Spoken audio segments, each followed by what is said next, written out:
Okay, അപ്പോൾ PK ലേണിങ്സിൻ്റെ next ക്ലാസ്സിലേക്ക് നമുക്ക് പോകാം. അടുത്തത് നമ്മൾ പറയുന്നത് BNSSൻ്റെ നെക്സ്റ്റ് ക്ലാസ്സിൽ നമ്മളിന്ന് പഠിക്കാൻ പോകുന്നത് പ്രൊസീജിയർ ഫോർ ഇൻവെസ്റ്റിഗേഷൻ എന്നുള്ള ഏരിയയാണ്. അപ്പോൾ BNSSലാണ് CPOയുടെ സ്പെഷ്യൽ ടോപ്പിക്കാണ്. BNSSലേക്ക് നമുക്ക് പോകാം. ഇല്ല, PK ലേണിങ്സിൻ്റെ നെക്സ്റ്റ് ക്ലാസ്സിൽ നമ്മൾ ഇന്ന് പഠിക്കാൻ പോകുന്നത് പ്രൊസീജിയർ ഫോർ ഇൻവെസ്റ്റിഗേഷൻ ആണ്.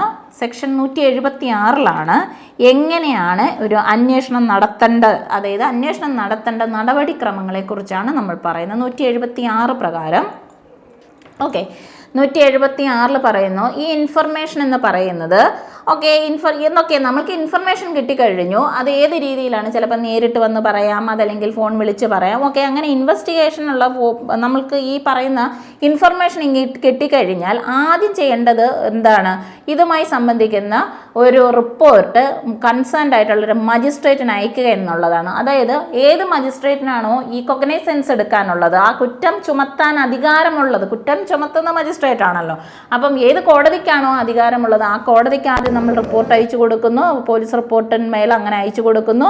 അതിനുശേഷം എന്താണ്, സ്റ്റേറ്റ് ഗവൺമെൻറ് നിഷ്കർഷിച്ചിട്ടുള്ള ഏത് ഓഫീസർമാരാണോ അതനുസരിച്ച് നോക്കുന്നു. ദെൻ അതല്ലെങ്കിൽ ജനറലോ സ്പെഷ്യൽ ഓർഡറോ അനുസരിച്ച് ആരാണോ, അതായത് ഒരു കുറ്റകൃത്യം ഇല്ലെങ്കിൽ ഇത് ഇൻവെസ്റ്റിഗേഷൻ നടത്താൻ, അത് ഇതിൻ്റെ ഈ ഒഫൻസുകളുടെ നേച്ചർ അനുസരിച്ച് അതാരാണ്, ഏത് തരത്തിലുള്ള റാങ്കിലുള്ള ഉദ്യോഗസ്ഥരാണ് ഇത് ഇൻവെസ്റ്റിഗേറ്റ് ചെയ്യേണ്ടത് എന്നുള്ളത് റൂൾസ് അനുസരിച്ച് അങ്ങനെ നോക്കി എന്ത് ചെയ്യുന്നു, ആ ഒരു ഓർഡർ പാസ്സാക്കുന്നു. ഇതിൽ ഈ ഇൻഫർമേഷൻ എന്ന് പറയുന്നത് ഓക്കെ, ആർക്ക് എഗെയിൻസ്റ്റ് ആണ്. വെൻ ഇൻഫർമേഷൻ എന്ന് പറയുന്നത് any offence is given against any person by name and the case is not, അതായത് ഒരു വ്യക്തിക്കെതിരെ നിങ്ങൾ ഒരു പരാതി പറയുന്നു, ഒരു ഇൻഫർമേഷൻ പറയുന്നു. ഈ ഇൻഫർമേഷൻ എന്ന് പറയുന്നത് സീരിയസ് നേച്ചറിലുള്ളതല്ല. അങ്ങനെ ഒരു സാഹചര്യത്തിൽ ഈ officer in charge of the police station എന്ന് പറയുന്നത് നേരിട്ട് എന്ത് ചെയ്യേണ്ട കാര്യമില്ല, ഈ ഇൻവെസ്റ്റിഗേഷൻ അത് നേരിട്ട് അന്വേഷണം നടത്തേണ്ട കാര്യമില്ല. അതല്ല എന്നുണ്ടെങ്കിൽ or depute a subordinate officer to make an investigation on the spot എന്നുള്ളതാണ്. അപ്പം നേരിട്ട് പുള്ളി പോയി അന്വേഷിക്കേണ്ട, ഒരു സബോർഡിനേറ്റിനെ വിട്ടാലും മതി എന്നുള്ളതാണ്. ഇനി അടുത്തത് if it appears to the officer in charge of the police station that there is no sufficient ground for entering on an investigation he shall not investigate the case എന്നുള്ളതാണ്. അതായത് കിട്ടുന്ന എല്ലാ ഇൻഫർമേഷൻസും കറക്റ്റ് ആയിക്കൊള്ളണം എന്നില്ല. എനിവേ കിട്ടുന്ന informations ഒക്കെ record ചെയ്യുക. അവിടെ നമ്മൾ പ്രിലിമിനറി ഇൻക്വയറിയുടെ ഭാഗമായിട്ട് ഇൻവെസ്റ്റിഗേഷൻ്റെ ഭാഗമായിട്ട് ആ ക്രൈം സീനിൽ പ്രൊസീഡ് ചെയ്യുകയും അവിടെ നിന്ന് കിട്ടുന്ന ഇൻഫർമേഷൻസ് ഒക്കെ കളക്ട് ചെയ്യുമെന്ന് പറഞ്ഞല്ലോ. അങ്ങനെ കിട്ടുന്ന ഒരു ഇൻഫർമേഷൻ്റെ ബേസിൽ നോക്കിയപ്പോഴത്തേക്കിനും സഫിഷ്യൻറ്റ് ഗ്രൗണ്ട് ഇല്ല, ഒരു ഇൻവെസ്റ്റിഗേഷൻ നടത്തേണ്ടതായിട്ടുള്ള സാഹചര്യമൊന്നുമില്ല എന്നുണ്ടെങ്കിൽ ഇൻവെസ്റ്റിഗേഷനിലേക്ക് പോകണ്ട. അടുത്തത് ഇനി അങ്ങനെ ഒരു കേസ് എന്ന് പറഞ്ഞാൽ ഈ വരികയാണെന്നുണ്ടെങ്കിൽ ആ പോലീസ് സ്റ്റേഷൻ ചാർജുള്ള ഓഫീസർ എന്ന് പറയുന്നത് അദ്ദേഹത്തിൻ്റെ റിപ്പോർട്ട് എഴുതണം. ചുമ്മാ ഇങ്ങനെ ഒരു ഇൻഫർമേഷൻ കിട്ടി, അതനുസരിച്ച് എനിക്ക് ഇങ്ങനെ വിശ്വസിക്കത്തക്ക കാരണങ്ങളുണ്ട്, ഇൻവെസ്റ്റിഗേഷൻ്റെ ആവശ്യമില്ല, അതിൻ്റെ ഒരു റിപ്പോർട്ട് എടുത്ത് ആ റിപ്പോർട്ട് അത് കൺസേൺഡ് മജിസ്ട്രേറ്റിന് അയച്ചു കൊടുക്കുക എന്നുള്ളതാണ്. ദെൻ അത് മാത്രമല്ല ഈ ഇൻഫോർമെൻറ്റിനെയും ഈ വിവരം അറിയിപ്പിക്കേണ്ടതാണ്.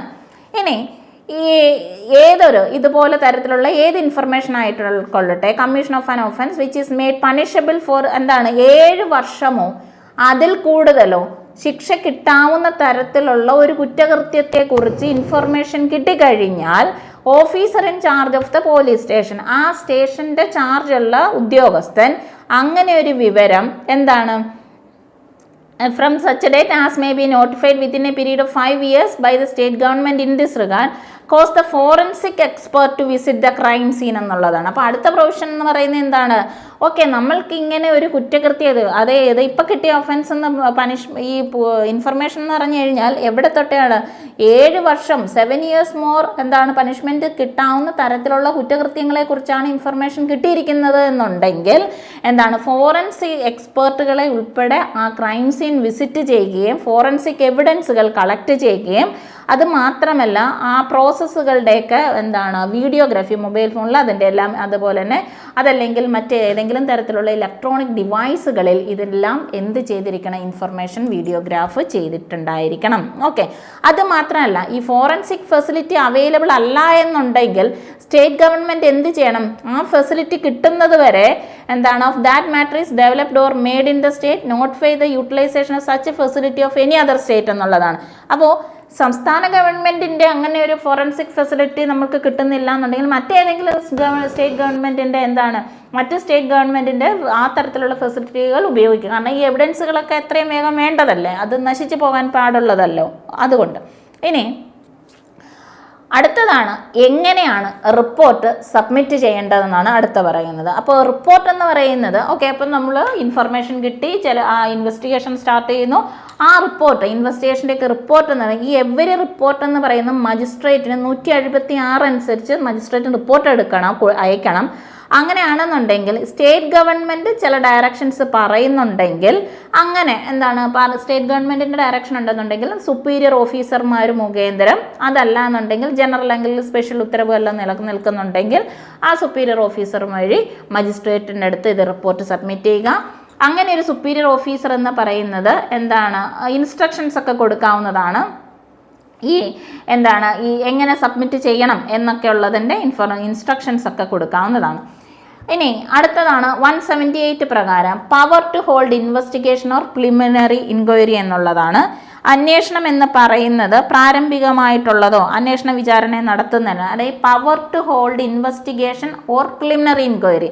അപ്പം അന്വേഷണമോ പ്രാരംഭികമായിട്ടുള്ള അല്ലെങ്കിൽ പ്രാരംഭികമായിട്ടുള്ള അന്വേഷണ വിചാരണയോ എന്താണ് ഇൻവെസ്റ്റിഗേഷനോ പ്രിലിമിനറി എൻക്വയറിയോ നടത്താനുള്ള അതിനുള്ള അധികാരം അപ്പം മജിസ്ട്രേറ്റ് എന്താണ് ഈ തൊട്ട് മുമ്പേ പറഞ്ഞ 176 അനുസരിച്ച് റിപ്പോർട്ട് കൊടുക്കണം, മജിസ്ട്രേറ്റിന് റിപ്പോർട്ട് കൊടുക്കണമെന്ന് പറഞ്ഞില്ലേ. അങ്ങനെ ഒരു റിപ്പോർട്ട് കിട്ടിക്കഴിഞ്ഞാൽ എന്താണ്, അതായത് പ്രൈമ ഫേഷ്യ് ഇങ്ങനെ ഒരു എവിഡൻസോ ഇവിടെ ഒരു വിവരം കിട്ടി, ഞങ്ങൾ അന്യ സ്ഥലത്ത് ചെന്നു, സ്ഥലമൊക്കെ നടന്നപ്പോൾ സംഗതിയാണ്, അങ്ങനെ റിപ്പോർട്ട് കിട്ടിയതിൻ്റെ അടിസ്ഥാനത്തിൽ മജിസ്ട്രേറ്റ് ഇൻവെസ്റ്റിഗേഷൻ എന്താണ് സ്റ്റാർട്ട് ചെയ്യാൻ ആവശ്യപ്പെടുകയാണ്.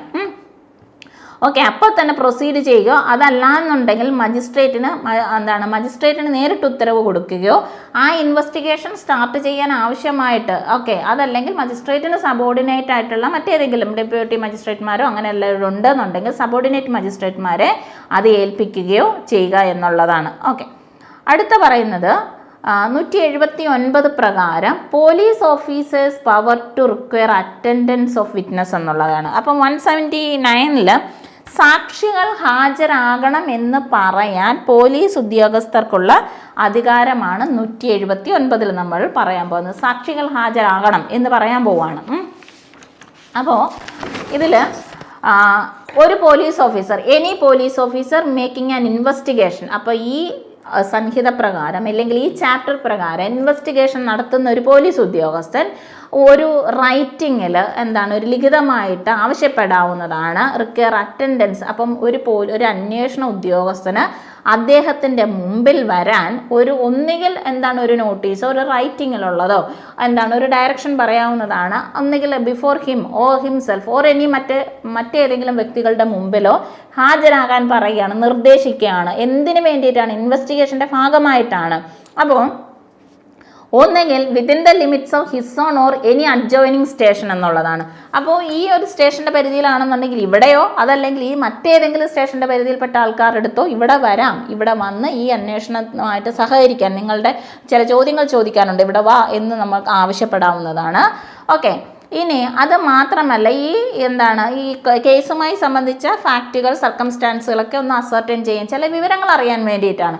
ഇനി അത് മാത്രമല്ല ആ വ്യക്തികളുടെ അറ്റൻഡൻസ് മസ്റ്റാണ്. കാരണം ഇവരുടെ അടുത്തും കൂടെ ചോദ്യം ചോദിച്ചാലേ നമ്മൾക്ക് മുന്നോട്ട് പോവുകയുള്ളൂ എന്നുണ്ടെങ്കിൽ. ഓക്കെ, അത് മാത്രമല്ല ഈ മെയിൽ പേഴ്സൺ, അതായത് 15 വയസ്സിൽ താഴെയുള്ള മെയിലോ ആൺകുട്ടികളോ അതല്ല എന്നുണ്ടെങ്കിൽ എബോവ് 60 വയസ്സിന് മുകളിലുള്ള, അപ്പോൾ 15 വയസ്സിൽ താഴെയുള്ള ആൺകുട്ടികളും 60 വയസ്സിന് മുകളിലുള്ള ആൺകുട്ടികളല്ല ആണുങ്ങളും, അത് മാത്രമല്ല അല്ലെങ്കിൽ വുമൺ എന്ന് പറയുന്നത് വുമണോ അതല്ലെങ്കിൽ മെൻ്റലി അല്ലെങ്കിൽ ഫിസിക്കലി ഡിസേബിൾഡ് ആയിട്ടുള്ള പേഴ്സൺസോ അതല്ലെങ്കിൽ A person with acute illness, അങ്ങേയറ്റം ബാധിതമായിട്ടൊക്കെ ഉള്ള ആൾക്കാരാണെന്നുണ്ടെങ്കിൽ അവരുടെ അടുത്ത് എന്താണ് ഈ പറയുന്ന അന്വേഷണ ഉദ്യോഗസ്ഥൻ്റെ മുൻപിൽ ഹാജരാകാൻ പറയാൻ പാടില്ല എന്നുള്ളത്. അപ്പോൾ 15 വയസ്സിൽ താഴെയുള്ള ആൺകുട്ടി, 60 വയസ്സിന് മുകളിലുള്ള മെയിൽ ആണെന്നുണ്ടെങ്കിൽ 60 വയസ്സിന് മുകളിൽ സ്ത്രീ, പിന്നീട് സ്ത്രീകൾ. അതല്ല എന്നുണ്ടെങ്കിൽ വുമൺ, അതല്ലെങ്കിൽ മെൻ്റലി അല്ലെങ്കിൽ ഫിസിക്കലി ചലഞ്ചറായ വുമൺ ഓഫ് എനി ഏജ് ആണ് പറയുന്നത്. മെൻ്റലി ഫിസിക്കലി ചലഞ്ചഡ് ആയിട്ടുള്ള വ്യക്തികൾ, ഇവരൊക്കെ അവരുടെ വാസസ്ഥലം അവിടെ എവിടെയാണോ ഉള്ളത് അവിടെ പോയി മൊഴിയെടുക്കണം എന്നുള്ളതാണ്. അല്ലാതെ ഇതിൻ്റെ മുന്നിലേക്ക് എന്താണ് ഈ അന്വേഷണ ഉദ്യോഗസ്ഥൻ്റെ മുന്നിലേക്ക് വിളിച്ചു വരുത്താൻ പാടില്ല എന്നുള്ളതാണ്. എന്ത് മാത്രമല്ല, ഇനി ഈ മറ്റെവിടെയെങ്കിലും ഇവരെ വിളിച്ചു വരുത്തുന്നുണ്ടെങ്കിൽ, അങ്ങനെ ആണെന്നുണ്ടെങ്കിൽ ഇതിൻ്റെയൊക്കെ ചിലവ് ആര് കൊടുക്കണം എന്നുള്ളതാണ്. എന്താണ് person willing to attend, okay അത് കുഴപ്പമില്ല, ഞങ്ങൾ അവിടെ വന്നോളാം എന്ന് പറയും. ഇവർ എന്താണ് ഈ പറയുന്ന വ്യക്തികളൊക്കെ ഞങ്ങൾ അവിടെ നേരിട്ട് വന്ന് മൊഴി രേഖപ്പെടുത്തിക്കൊള്ളാം എന്ന് പറയുകയാണെങ്കിൽ അവർക്കുള്ള ചിലവ് അങ്ങോട്ട് കൊടുക്കണം എന്നാണ്. ഓക്കെ. ഇനി ഈ സ്റ്റേറ്റ് ഗവൺമെൻറ് ഏതെങ്കിലും റൂളുകൾ ഇതുമായിട്ട് ബന്ധപ്പെടുത്തി പറയുന്നുണ്ടെങ്കിൽ എന്താണ് പേയ്മെൻറ്റ്, ഈ പോലീസ് ഉദ്യോഗസ്ഥന്മാർ ഇതുപോലെ സാക്ഷി വിസ്താരത്തിന് അല്ലെങ്കിൽ മൊഴി രേഖപ്പെടുത്താനോ ചില തെളിവുകൾക്കൊക്കെ വേണ്ടി സാക്ഷികളെയൊക്കെ വിളിച്ചു വരുത്തുന്നതിലേക്ക് വേണ്ടി എന്താണ് സ്റ്റേറ്റ് ഗവൺമെൻറ്റിൻ്റെ ചില റൂളുകളുണ്ട്. പേയ്മെൻറ്റ് കൊടുക്കണം എന്നൊക്കെ പറയുന്നുണ്ടെങ്കിൽ, റീസണബിൾ എക്സ്പെൻസ് കൊടുക്കണം എന്നുണ്ടെങ്കിൽ അത് എന്താണ് ഇവരുടെ ഈ തരത്തിലുള്ള വ്യക്തികളുടെ റെസിഡൻസ് അല്ലാതെ മറ്റേതെങ്കിലും സ്ഥലത്ത് ഇവർ ഹാജരാകണം എന്ന് പറയുമ്പോൾ അതിനുള്ള ചിലവ് കൊടുക്കണം എന്നുണ്ടെങ്കിൽ സ്റ്റേറ്റ് ഗവൺമെൻറ്റിന് അങ്ങനെ ചില റൂളുകൾ ഉണ്ടെങ്കിൽ ആ റൂൾ അനുസരിച്ച് പേയ്മെൻറ്റ് കൊടുക്കണം എന്നുള്ളതാണ്. ഇനി അടുത്തതാണ് examination of witness by the police എന്നുള്ളതാണ്. അടുത്തത് എന്താണ് 180 അനുസരിച്ച് നമ്മൾ സാക്ഷികളെ പോലീസ് വിസ്തരിക്കാൻ പോവുകയാണ്. സാക്ഷികളുടെ വിസ്താരണം എന്ന് പറയുമ്പോൾ 180 അനുസരിച്ച് any police officer making an investigation under this chapter. അപ്പോൾ ഏതൊരു പോലീസ് ഉദ്യോഗസ്ഥനായിക്കോട്ടെ ഇതനുസരിച്ച് ഈ ചാപ്റ്റർ അനുസരിച്ച് ഇൻവെസ്റ്റിഗേഷൻ നടത്തുന്ന ഒരു പോലീസ് ഉദ്യോഗസ്ഥന്, അതല്ലെങ്കിൽ any officer not below the rank of state government പ്രത്യേകമായിട്ടുള്ളതോ അല്ലെങ്കിൽ പൊതുവായിട്ടുള്ളതോ ആയിട്ടുള്ള ഏതെങ്കിലും ഉത്തരവ് പ്രകാരം പ്രത്യേക റാങ്കിൽ പറയുന്ന ഉദ്യോഗസ്ഥന്മാരോ ആയിക്കോട്ടെ. അപ്പോൾ എന്താണ് അവർക്ക് എന്ത് ചെയ്യാം? They may examine orally any person supposed to be acquainted with the fact ആണ്. അപ്പോൾ ഈ കേസുമായി ബന്ധപ്പെട്ട് ഇല്ലെങ്കിൽ ഈ സാഹചര്യങ്ങളുമായി ബന്ധപ്പെട്ട് ഏതെങ്കിലും ഒരു വ്യക്തികളെ എന്ത് ചെയ്യാം? ഇവർക്ക് എന്ത് ചെയ്യാം? എക്സാമിനേഷൻ, സാക്ഷികളെ വിസ്തരിക്കാം, സാക്ഷികളെ വിളിച്ചു വരുത്താം, ചോദ്യങ്ങൾ ചെയ്യാമെന്നാണ് 180 അനുസരിച്ച് പറയുന്നത്. ഇനി അങ്ങനെ ഒരു person, such person shall be bound to answer. അങ്ങനെ നമ്മൾ മദീഷിനെ വിളിച്ചു വരുത്തുന്നുണ്ടെങ്കിൽ Madhish is bound to answer truly all questions എന്നുള്ളതാണ്. അപ്പോൾ എന്ത് ചെയ്യണം? ഈ വിവരങ്ങളെല്ലാം, ചോദിക്കുന്ന ചോദ്യങ്ങളെല്ലാം അങ്ങേയറ്റം സത്യസന്ധമായി മറുപടി പറയണം എന്നുള്ളതാണ്. ഓക്കെ. എന്നാൽ എന്താണ് മദീഷിനെ കുറ്റക്കാരനാക്കുന്ന തരത്തിലുള്ള ചില ചോദ്യങ്ങളും കൂടെ അതായത് ചോദ്യം ചോദിച്ച് അവസാനം ഉത്തരം പറഞ്ഞെല്ലാം വരുമ്പോഴത്തേക്കിനും നമ്മൾ തന്നെ കുറ്റക്കാരാവുന്ന തരത്തിലാണ് ഇവരുടെ ചോദ്യം ചെയ്യലെങ്കിൽ അതിന് നമ്മൾ മിണ്ടേണ്ട കാര്യമേ ഇല്ല. മറ്റുള്ള എല്ലാ ക്വസ്റ്റ്യൻസും നമുക്ക് ജെന്യൂനായിട്ട് അറിയാവുന്ന ക്വസ്റ്റ്യൻസ് ആണെന്നുണ്ടെങ്കിൽ അതൊക്കെ ആൻസർ ചെയ്യാവുന്നതാണ്. ഇനി ഈ പോലീസ് ഓഫീസർ എന്ന് പറയുന്നത് ഈ പറയുന്ന കാര്യങ്ങളെല്ലാം സ്റ്റേറ്റ്മെൻറ്റുകളായിട്ട് പോലീസിന് കൊടുക്കുന്ന മൊഴികളാണല്ലോ, അതെല്ലാം സ്റ്റേറ്റ്മെൻറ്റുകളായിട്ട് എഴുതിയെടുക്കണം. എന്താണ് ആ എക്സാമിനേഷനുമായി ബന്ധപ്പെട്ട് എല്ലാം എഴുതിയെടുക്കുക. ഇനി he shall make A separate and true record of the statement of each person. അപ്പം ഓരോ വ്യക്തികളുടെയും സെപ്പറേറ്റ് ആയിട്ടുള്ള സ്റ്റേറ്റ്മെൻറ്റുകൾ റെക്കോർഡ് ചെയ്ത് സൂക്ഷിക്കുക എന്നുള്ളതാണ്. മീൻസ് റൈറ്റ് ഡൗൺ ആക്കുക എന്നുള്ളതാണ്. അത് മാത്രമല്ല എന്താണ് ഈ സ്റ്റേറ്റ്മെൻറ്റുകൾ എന്ന് പറയുന്നത് എന്താണ് ഓഡിയോ, വീഡിയോ, ഇലക്ട്രോണിക് മീൻസുകളിൽ റെക്കോർഡ് ചെയ്യപ്പെടേണ്ടതും ആണ്. ഓക്കെ, റെക്കോർഡും ചെയ്യണം. ഇനി പിന്നെ നമ്മൾ നോർമൽ കേസിൽ പറയുന്നത് സെക്ഷൽ ഒഫൻസുകൾക്ക് അഗെയിൻസ്റ്റ് ഒക്കെ ആയിട്ടുള്ളതാണെന്നുണ്ടെങ്കിൽ അത് റെക്കോർഡ് ചെയ്യേണ്ടത് എപ്പോഴും എന്താണ് വുമൺ പോലീസ് ഓഫീസറോ വുമൺ ഓഫീസറോ ആയിരിക്കണം അത് രേഖപ്പെടുത്തേണ്ടത്. ഓക്കെ, അപ്പോൾ ഇത്രയും കാര്യങ്ങളാണ് നമ്മളുടെ FIR-മായി ബന്ധപ്പെട്ട എല്ലാ പ്രൊവിഷൻസും എല്ലാ സംഗതികളും തീർന്നിട്ടൊന്നുമില്ല. നമ്മൾക്ക് ഇനിയും FIR-മായി ബന്ധപ്പെട്ട് ഇനിയും പ്രൊവിഷൻസ് അതിൽ നമ്മൾക്ക് ഇനിയും ബാലൻസ് പഠിക്കാനുണ്ട്. 196 വരെയാണ് നമ്മളുടെ പ്രൊവിഷൻസ് എന്ന് പറയുന്നത്. 196 വരെയാണ് ഇൻഫർമേഷൻസ് പഠിക്കാനുള്ളത്. സോ നമുക്ക് അപ്പോൾ നമ്മൾ നെക്സ്റ്റ് ക്ലാസ്സിൽ ഇതിൻ്റെ ബാലൻസ് പോർഷൻസുമായിട്ട് എങ്ങനെയൊക്കെയാണ് ഇതിൻ്റെ ബാലൻസ് എങ്ങനെയാണ്, പ്രൊസീജിയർ എങ്ങനെയാണ്, എന്തൊക്കെ രീതിയിലാണ് ഇതിൻ്റെ ബാലൻസ് റിപ്പോർട്ടുകളൊക്കെ കൊടുക്കേണ്ടത്, സാക്ഷികളുടെ മൊഴികൾ എങ്ങനെ രേഖപ്പെടുത്തുന്നുണ്ട് എന്നൊക്കെയുള്ളത്, ഇതുമായി ബന്ധപ്പെട്ട എന്താണ് പോലീസ് ഡയറികൾ എന്തൊക്കെയാണ്, ഇതൊക്കെയാണ് നമ്മളിനി നെക്സ്റ്റ് ക്ലാസ്സിൽ നമ്മൾ നോക്കുന്നത്. സോ അപ്പോൾ നെക്സ്റ്റ് ക്ലാസ്സിൽ നമ്മൾക്ക് വീണ്ടും കാണാം. ഓക്കെ, അപ്പോൾ കൃത്യമായി പഠിക്കുക, ക്ലാസ്സുകളൊക്കെ കേൾക്കുക, കൃത്യമായിട്ട് മുന്നോട്ട് പഠിച്ചുകൊണ്ട് തന്നെ മുന്നോട്ട് പോവുക. അപ്പോൾ നമുക്ക് നെക്സ്റ്റ് ക്ലാസ്സിൽ വീണ്ടും കാണാം. ഓക്കെ.